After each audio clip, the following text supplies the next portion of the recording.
Topic है भोजन को बनाने और खाने तक की विधि। क्योंकि सबसे बड़ा जीवन में प्रभाव जो है वो आपका भोजन डालता है। आप किस प्रकार से भोजन को बनाते हैं और किस प्रकार से भोजन को खाते हैं। क्योंकि हम खाते भी उल्ट तरीके से हैं और बनाते भी उल्ट तरीके से ही हैं। बहुत कम आत्माएं हैं जो आज भोजन को परमात्मा की याद में बनाती हैं। या तो हम टीवी को देखकर बनाएंगे, या मोबाइल को देखकर बनाएंगे, या मोबाइल में किसी भी मित्र संबंधी की फोन आ जाता है उसको सुनते सुनते बनाएंगे, या कई बार हम बाहर बैठे व्यक्ति से बातचीत करते करते ही हम भोजन बनाते हैं। या कई कोई दोस्त आ जाता है, कोई संबंधी आ जाता है तो हम किचन में ही उसको खड़ा कर लेते हैं और साथ में बातें करते रहते और साथ में भोजन बनाते रहते। अब आप एक चीज सोचिए कि आप जब भोजन बना रहे हैं वो आप किसके लिए बना रहे हैं। क्योंकि हमारी आज सबसे बड़ी मानसिकता है कि हम ये भूल गए हैं कि इस भोजन की पहली जो डोज थी वो किसको देनी चाहिए थी। क्योंकि पहले लोग परमात्मा के लिए भोजन बनाते थे, उसके लिए स्पेशली निकालते थे। लेकिन आज हम जैसे भोजन पक जाता है, फटाफट हम जाकर बच्चों को, पति को, जिसको भी हमने देना होता है उनको सप्लाई कर देते हैं। अब आप एक चीज याद रखिए कि भोजन की पहली जो खुराक है, पहला जो निवाला है वो भगवान की तरफ होना चाहिए, ना कि किसी इंसान की तरफ। क्योंकि आपके घर में वो भोजन देने वाला ओनली एक भगवान है।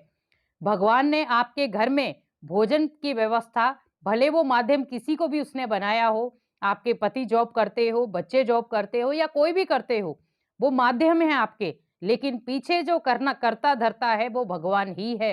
अगर वो चाहता तो आपको भोजन नहीं भी दे सकता था, लेकिन उसने जिम्मा उठाया है कि मुझे हर बच्चे का पेट पालना है, तो कहीं ना कहीं कोई ना कोई सुविधा वो जरूर देता है। जब भी आप भोजन पकाने की शुरुआत करते हैं, या भोजन को जब आप मान लो सब्जी को आप काट रहे हैं, सब्जी को काटते एक चीज शुद्ध संकल्पों के साथ ले कि इस सब्जी को काटने से ये सब्जी दवाई का काम करेगी। जो भी अंदर कोई भी रोग होगा, कोई भी पीड़ा होगी, कोई भी दुख दर्द होगा, ये भोजन जो है वो दुख भंजन भोजन बन जाएगा, जो अंदर की हर पीड़ा, हर दुख, हर रोग को नष्ट करेगा। जैसे हम मंदिर में जाते हैं तो प्रसाद लेते हैं, तो प्रसाद लेते ही हम यही संकल्प करते हैं कि हमारा इस समय जो तन रोगी है वो बिल्कुल स्वस्थ हो जाएगा, क्योंकि मैंने प्रसाद खा लिया है। उसी प्रकार आप अपने घर के भोजन को भी प्रसाद बना सकते हैं। उसके लिए कुछ सहज विधियां हैं, उन विधियों को अप्लाई करें और अपने भोजन को भी आप पावरफुल बना सकते हैं। जिसके लिए आपको कुछ छोटे छोटे हम बातें बता रहे हैं जो आप भोजन बनाते, काटते या खाते समय ध्यान में रखें। पहला, जब आप भोजन को काटते हैं सही तरीके से धुलाई करें, और धुलाई करने करने से लेकर काटने तक आप परमात्मा की याद से करें कि परमात्मा, आपने ये भोजन मुझ आत्मा को दिया, इस भोजन के साथ मैं अपने आप को शक्तिशाली भी बनाऊंगा और अपने अंदर के जितने भी रोग हैं उन सभी रोगों को मैं इस भोजन से खत्म करूंगा। तो आप इसमें बहुत सुंदर वाइब्रेशन डालना। आप अभी मेरे साथ इस सब्जियों को काटिए और मेरे साथ ही इस भोजन को बनाने के लिए मेरा सहयोग दें। तो जैसे आप मान लो आपने सब्जी को काट लिया, जब आप सब्जी को बनाने के लिए जाते हैं तो आप बनाते समय भी परमात्मा की याद में बनाएं कि परमात्मा, मैं आप ही के लिए ये भोजन तैयार कर रहा हूं। आप इसमें शक्तिशाली किरणें डालें, शक्तिशाली वाइब्रेशन डालें, ताकि मेरा पूरा परिवार स्वस्थ रहे।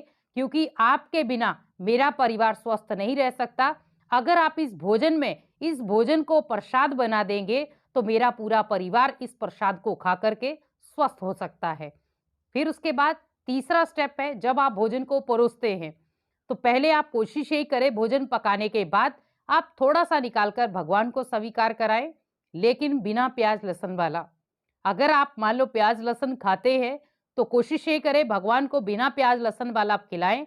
आप थोड़ी सी मीठी रोटी बना दें, या सिंपल आप जो भी बनाते हैं, या फ्रूट का भोग आप लगा सकते हैं। आपके घर में कोई भी जैसे छोटा बच्चा है, आप उसको कह करके उस भोग को स्वीकार कराने की आप, क्योंकि भगवान ने आपको वो भोजन दिया है तो आप उसका थैंक्स के रूप में उसको भोग स्वीकार कराएं। उसके बाद जब आप भोजन को सभी को देते हैं, ये डालते हैं भोजन को, तो उस समय याद रखें कि मैं भोजन को डाल नहीं रहा हूं, मैं उनको प्रसाद बांट रहा हूं। तो जब आप प्रसाद बांटने की शक्ति देंगे, प्रसाद बांटने का वाइब्रेशन देंगे, तो वो आत्माएं ही प्रसाद के रूप में उस भोजन को खाएंगी।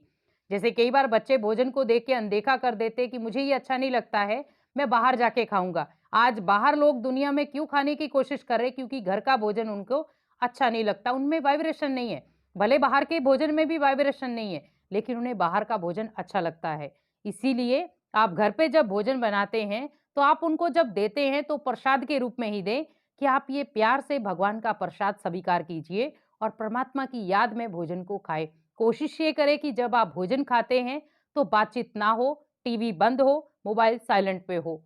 क्योंकि जब ये सब साधन आपके बंद होंगे, तो आप जब भोजन को खाएँगे, तो ऑटोमेटिकली वो आपके तन को और आपके मन को शक्तिशाली बनाएगा और आपका तन कभी भी निरोगी नहीं होगा। फिर दूसरी बात, जब आप उसको खाते हैं, कोशिश यही करें कि जैसे कई बार हम बच्चों को कह देते हैं कि आप कार्टून देखते-देखते खा लो, टीवी चालू कर देते हैं, तब कहते हैं बच्चों को खा लो, ये बहुत गलत आदत है। बच्चों का भोजन जो है, कई बार हम भोजन टीवी को या मोबाइल को देखते-देखते बहुत सारा खा लेते हैं, जिसमें डाइजेशन में प्रॉब्लम होती है और आपको पता ही है कि जब डाइजेशन में प्रॉब्लम होती है, तो क्या चीज़ें होती है। इसीलिए जितना हो सके, जब भी आप भोजन करते हैं, पकाते, खाते हैं, तो हर साधन से दूर रहें, भले मोबाइल मोबाइल का साधन हो या टीवी का साधन हो या कोई बातचीत हो। आप कोशिश करें अगर किसी का फ़ोन आया भी है, आप फ़ोन उठा कर के उसको कह दें कि मैं अभी भोजन बना रहा हूँ, भोजन बनाने के बाद मैं आपको फ़ोन कर लूँगा।